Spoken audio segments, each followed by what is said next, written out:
मित्रों, एक कुत्ते ने दुखी होकर के बताया है कि मनुष्य आखिरकार क्यों पराई स्त्रियों को देखकर के उस पर लोभित हो जाता है और हर व्यक्ति को अपनी स्त्री से ज्यादा दूसरों की स्त्री अच्छी लगती है और गरीब लोग क्यों कम समय में अमीर बन जाते हैं। एक कुत्ते ने बताया कि कुछ स्त्रियों को अपना पति अच्छा नहीं लगता और दूसरा पुरुष अच्छा लगता है। वहीं कुछ पुरुषों को अपनी पत्नी अच्छी नहीं लगती और दूसरे की पत्नी अच्छी लगती है। साथ ही आपने देखा और सुना होगा, कुछ लोग बहुत ही मेहनत करते हैं फिर भी वह गरीब रहते हैं, उनकी गरीबी कभी दूर नहीं होती। वही कुछ गरीब लोग बहुत कम समय में धनवान हो जाते हैं और उनकी गरीबी हमेशा के लिए मिट जाती है। आखिरकार ऐसा क्यों होता है? आपने सुना होगा, सभी लोग यही कहते हैं कि यह तो कर्मों का फल है। ये तो ठीक है कि सब कर्मों का ही फल होता है, मगर कर्म कैसे और किस दिशा में करने चाहिए जिससे उस कर्म का सकारात्मक फल मिले। तो आइए मित्रों, इस ज्ञानवर्धक कहानी के माध्यम से समझते हैं। मित्रों, इस कहानी को प्रारंभ करने से पहले वीडियो को लाइक करके, चैनल को सब्सक्राइब करके बेल आइकन ऑल पर प्रेस कर लीजिए, जिससे आप सभी लोग जुड़े रहे प्राचीन कथाओं और कहानियों से। मित्रों, एक समय की बात है, एक जंगल में एक आम का पेड़ था। उस आम के पेड़ के नीचे एक कुत्ता रहा करता था। एक दिन उसी पेड़ के पास से होकर के एक साधु जा रहे थे। उन्हें थोड़ी सी थकान महसूस हुई तो वह संत जो थे उसी आम के पेड़ की छाया में बैठ गए, जिसके नीचे एक कुत्ता रहा करता था। वही जब कुत्ते की नजर उस साधु पर पड़ती है तो कुत्ता साधु से कहने लगता है, हे महाराज, आप तो ज्ञानी हैं, आप हमको कोई ऐसा रास्ता बताओ जिससे मृत्यु के बाद हमें स्वर्ग की प्राप्ति हो। फिर कुत्ते की बात को सुनकर कि वह साधु कहने लगते हैं, यदि तुम स्वर्ग में जाना चाहते हो तो तुम्हें दो प्रश्नों के उत्तर खोजने होंगे। जिस दिन तुम्हें इन दोनों प्रश्नों के उत्तर मिल जाएंगे उस दिन तुम्हारी समस्या का समाधान हो जाएगा। फिर साधु की बात को सुनकर के कुत्ता कहने लगता है, महाराज, आप मुझे अपने दोनों प्रश्न बताओ जिनका उत्तर मैं अवश्य ढूंढ कर रहूंगा। फिर साधु कहता है, हे कुत्ते, मेरा पहला प्रश्न है, भगवान को किस प्रकार भोग लगाने से भिखारी भी राजा बन जाता है? मेरा दूसरा प्रश्न है, स्त्री को दूसरे का पति और पुरुष को दूसरे की पत्नी क्यों अच्छी लगती है? मित्रों, इस प्रकार दोनों प्रश्न बता करके वह साधु वहां से चला जाता है। वहीं साधु के चले जाने के बाद में कुत्ता उन दोनों प्रश्नों का उत्तर ढूंढने के लिए गांव में चारों तरफ भटकता है, पर उन्हें संतुष्ट भरा उत्तर नहीं मिल पाता है। और इस प्रकार जब कुत्ता परेशान हो जाता है तो उसकी मुलाकात एक बूढ़े गिद्ध से हो जाती है, जो कि वह गिद्ध पीपल के पेड़ पर बैठा हुआ था।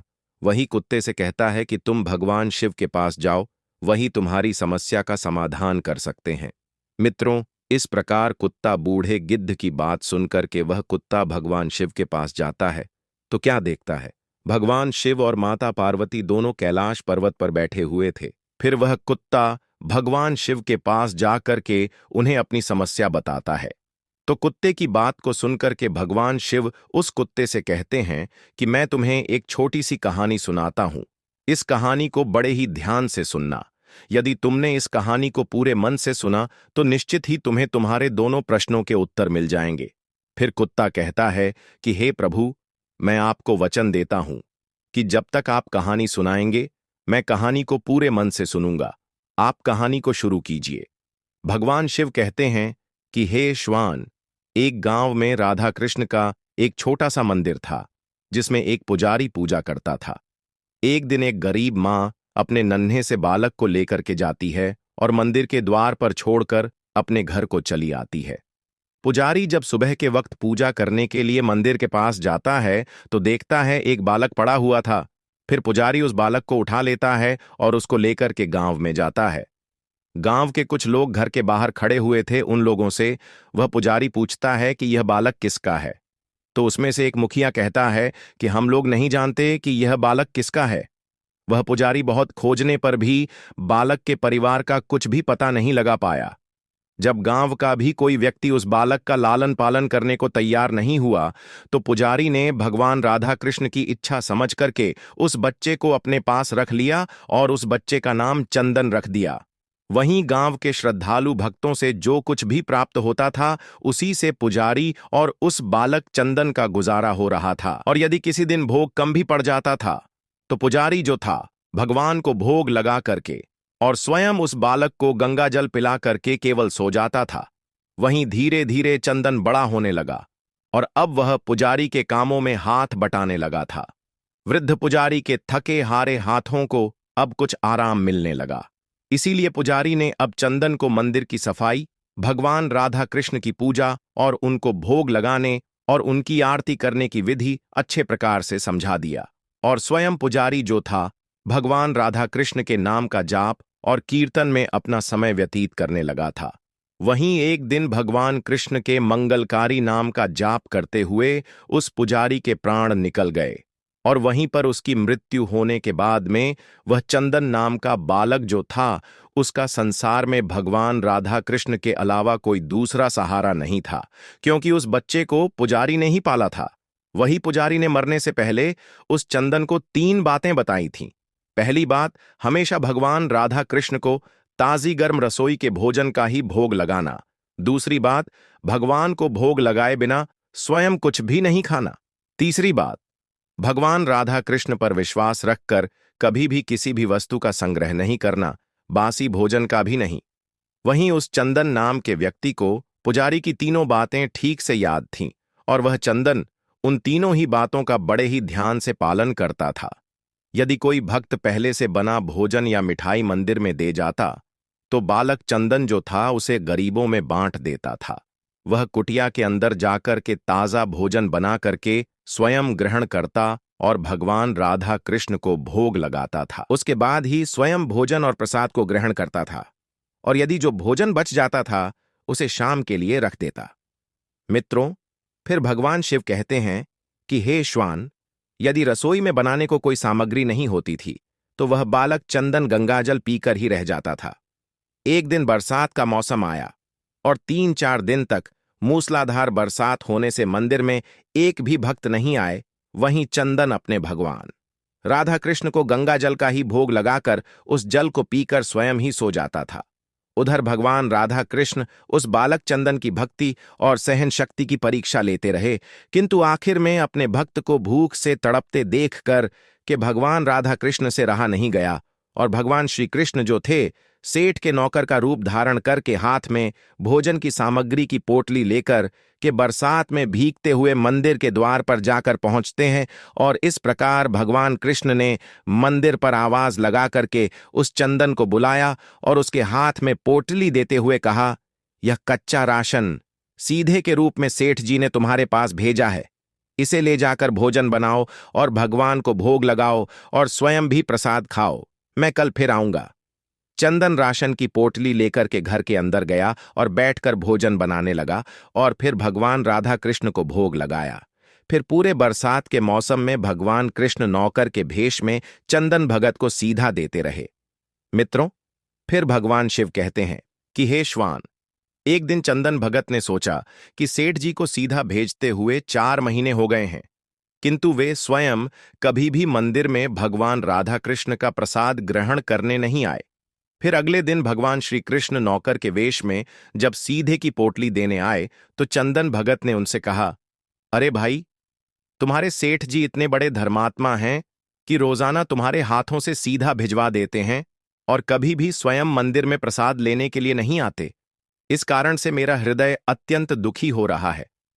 तुम अपने सेठ जी से कहना कि कल वह भी मंदिर में प्रसाद ग्रहण करने के लिए अवश्य पधारे।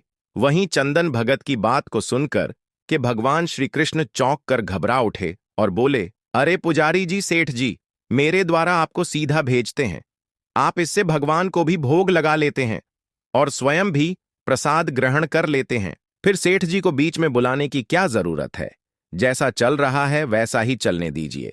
भगवान शिव कहते हैं कि हे श्वान, फिर वह चंदन कहने लगा, ऐसे कैसे चलने दूं? आपके धर्मात्मा सेठ जी इतने दिनों से सीधा भेज रहे हैं, क्या मैं उन्हें भगवान का प्रसाद देने का अपना कर्तव्य भी पूरा ना करूं? मैं किसी का उद्धार खाने वाला नहीं हूं, अपने सेठ जी से कह देना। यदि कल वह भगवान श्री राधा कृष्ण का प्रसाद ग्रहण करने के लिए नहीं आए तो मैं उनका सीधा लेना बंद कर दूंगा। फिर तो नौकर बने। श्री कृष्ण भगवान अपने चंदन भगत की अकड़ को देख करके एकदम से कांप उठे और यह सोच करके मन ही मन में हंसे कि वाह बेटा, आज तो लेने वाला ही देने वाले पर रुवाब दिखा रहा है। लेकिन सरल हृदय भक्त के मनोभाव पर रीझ करके भगवान श्री कृष्ण बोले, ठीक है पुजारी जी, कल सेठ जी मंदिर में प्रसाद ग्रहण करने जरूर पधारेंगे। वहीं दूसरे दिन बड़े सवेरे ही भगवान श्री कृष्ण नौकर के भेष में दूध और बहुत सारी भोजन सामग्री लेकर के मंदिर पहुंच गए। वहीं चंदन चौंक कर बोला, भाई आज इतना सारा सीधा किस लिए लेकर आए हैं? तो नौकर बने। श्री कृष्ण भगवान बोले, पुजारी जी क्या आप भूल गए, आज आपने सेठ जी को प्रसाद के लिए बुलाया है, इसलिए आप जाकर के भोजन बनाइए और भगवान श्री कृष्ण को भोग लगाइए। वही नौकर बने। कृष्णा भगवान कहने लगे, हे चंदन भगत, ये तो बता दीजिए कि सेठ जी को किस समय आना है। तो चंदन ने प्रसन्न होकर के नौकर बने कृष्णा भगवान को सेठ के आने का समय बता दिया। अब उधर तो चंदन भगत भोजन तैयार करता है और इधर भगवान श्री कृष्णा जो थे अपने चंदन भगत की इच्छा पूरी करने के लिए सेठ का रूप धारण करने लगते हैं।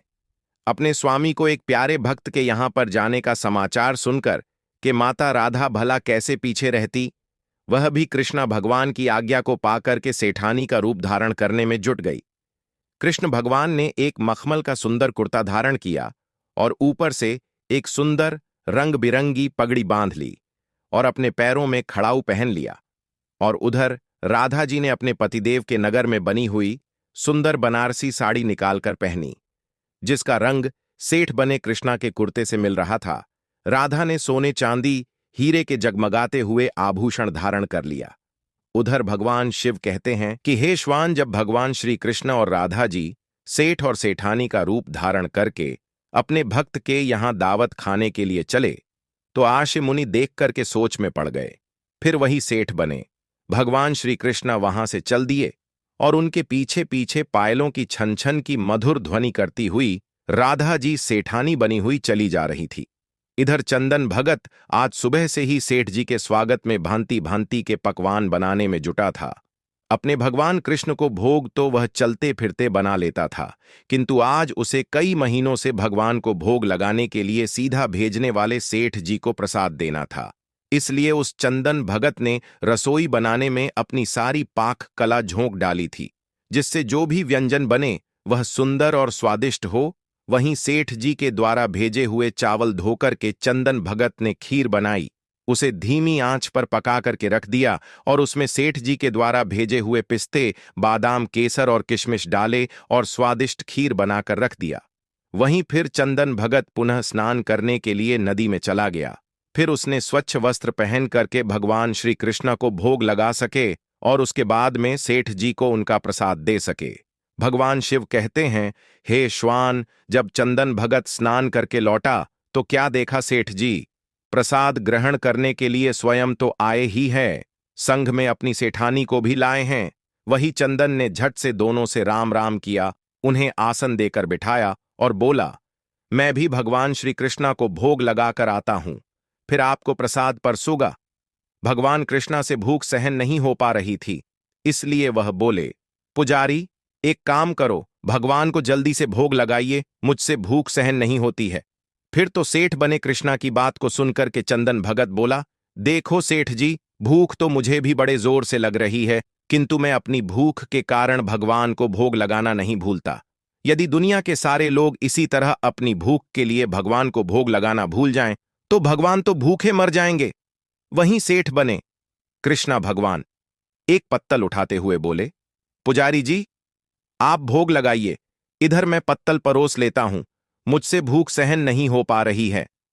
फिर तो चंदन भगत जो था सेठ बने कृष्णा भगवान को डांटते हुए बोला, सेठ जी, भगवान के काम में मैं इतनी जल्दीबाजी नहीं करता हूं और ना ही कंजूसी चलती है, इसलिए चुपचाप इंतजार करो।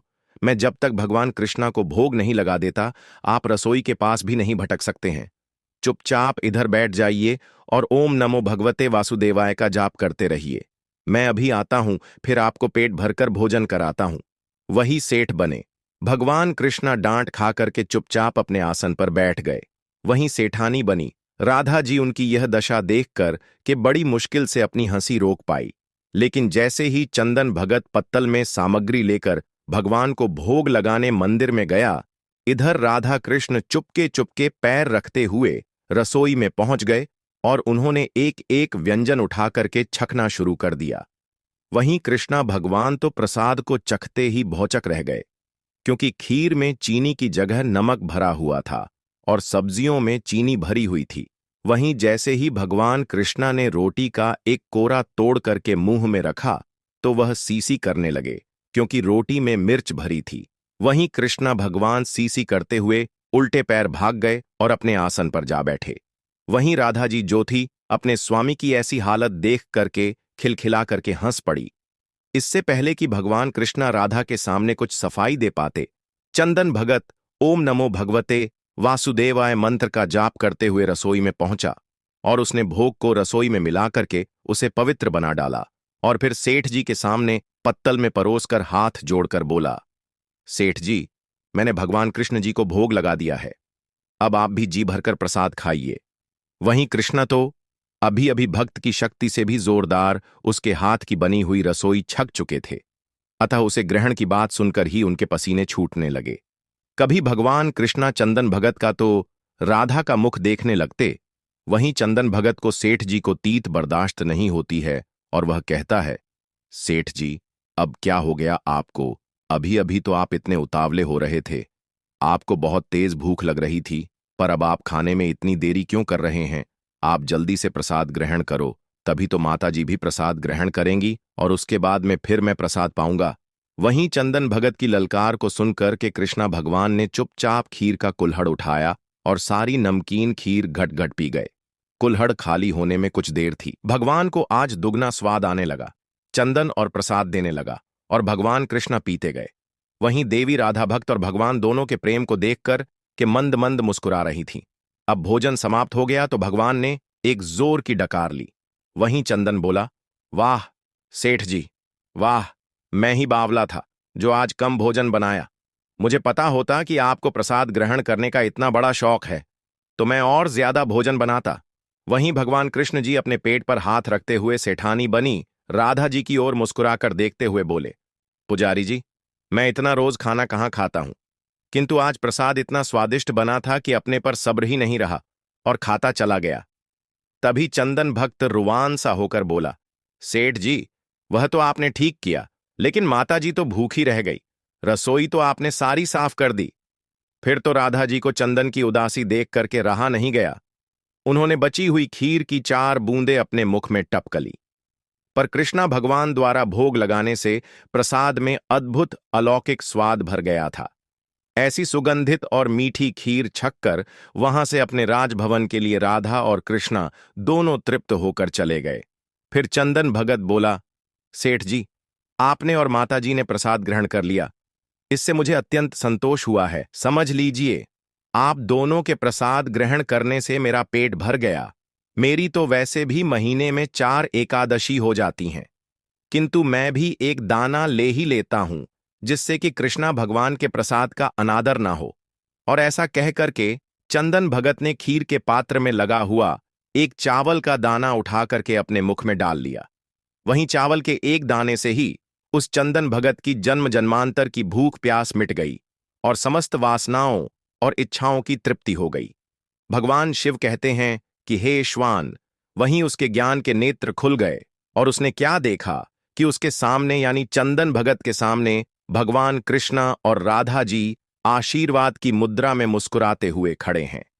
फिर तो भगवान कृष्णा और राधा असली रूप देख करके चंदन भगत दौड़ करके उनके चरणों के पास बैठ गया। वहीं भगवान कृष्णा ने चंदन भगत को अपने सीने से लगा लिया और कहा, बेटा बताओ, तुम्हें क्या चाहिए? मैं तुम्हारी भक्ति से बहुत ही प्रसन्न हूं, जो इस प्रकार से भगवान को भोग लगाते हैं सच्ची निष्ठा के साथ में, और उनके जन्म जन्मांतर के पाप दूर हो जाते हैं और उनकी गरीबी हमेशा के लिए दूर हो जाती है।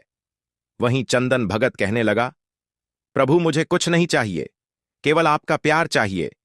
वहीं भगवान कृष्णा कहते हैं, नहीं चंदन, तुमने अब तक गरीबी देखी है, मैं तुम्हें वरदान देता हूं कि तुम इस राज्य के राजा बनकर के इस राज्य का सुख भोगो और मृत्यु होने के बाद में तुम्हें स्वर्ग की प्राप्ति होगी। और फिर ऐसा कह करके भगवान कृष्ण और राधा जी वहां से अंतर्ध्यान हो जाते हैं। वही गरीब चंदन जो था भगवान को नित्य नियम से भोग लगा करके स्वयं भोजन करता था, जिसका उसे फल मिला कि वह भिखारी से राजा बना।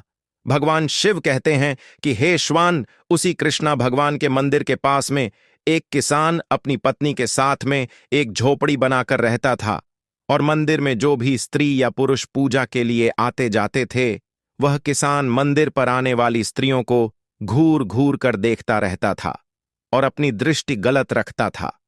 वहीं उस किसान की पत्नी मंदिर पर आने वाले पुरुषों को घूर घूर कर देखती रहती थी। अब समय इस प्रकार से धीरे धीरे गुजरता गया।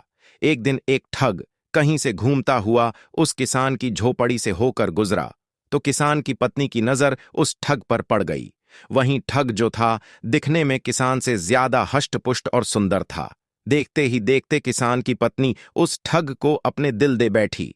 वहीं मौका पा करके किसान की पत्नी ने उस ठग से कहा, मैं तुम्हें बहुत पसंद करने लगी हूं, तुम मुझे अपने साथ ले चलो। भगवान शिव कहते हैं कि हे श्वान, फिर उस किसान की पत्नी की बात सुनकर के वह ठग राजी हो गया और किसान की पत्नी से कहा, तुम्हें घर में जितना भी धन माल मिले चुपचाप निकाल कर ले आओ, फिर हम दोनों यहां से कहीं दूर चलकर सुखी जीवन बिताएंगे।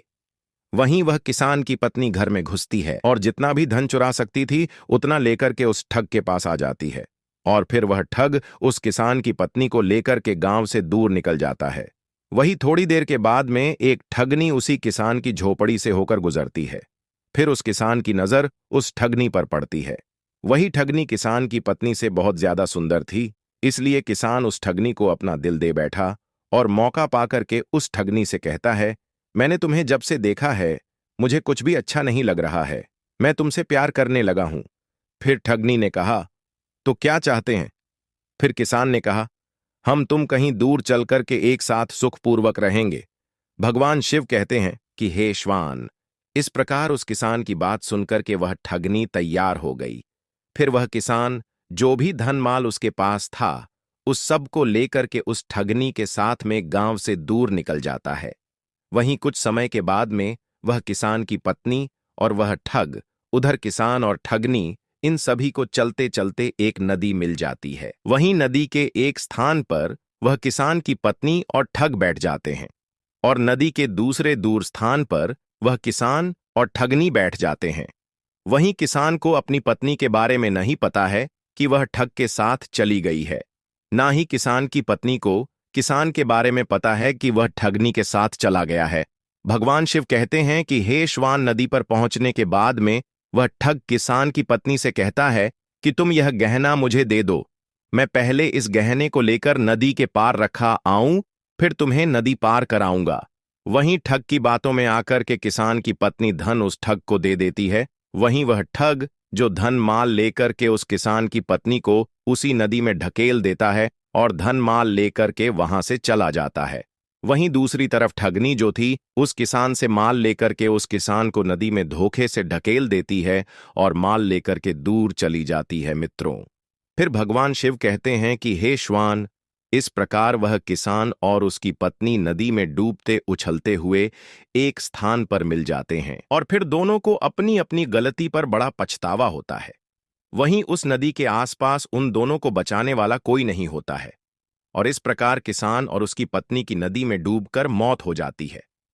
अंत में भगवान शिव कहते हैं कि हे श्वान, जो अपने का नहीं हुआ वह किसी और का नहीं हो सकता है। अब तुम अपने पहले प्रश्न का उत्तर सुनो। तुम्हारा पहला प्रश्न था कि भगवान को किस प्रकार भोग लगाने से भिखारी भी राजा बन जाता है। तो समझ लो, जिस प्रकार इस कहानी में एक गरीब चंदन ने भगवान राधा कृष्ण को भोग लगाया और उनकी सेवा की, उसी प्रकार जो भी इंसान गरीब चंदन की तरह सच्चे मन से भगवान का भोग लगाता है वह भगवान की कृपा से निश्चित राजा बन जाता है। जिस प्रकार से वह गरीब चंदन एक राजा बन गया, इसलिए हर इंसान को रोजाना सच्चे मन से नियमानुसार भगवान को भोग रोजाना लगाना चाहिए। उसके बाद ही स्वयं भोजन ग्रहण करना चाहिए।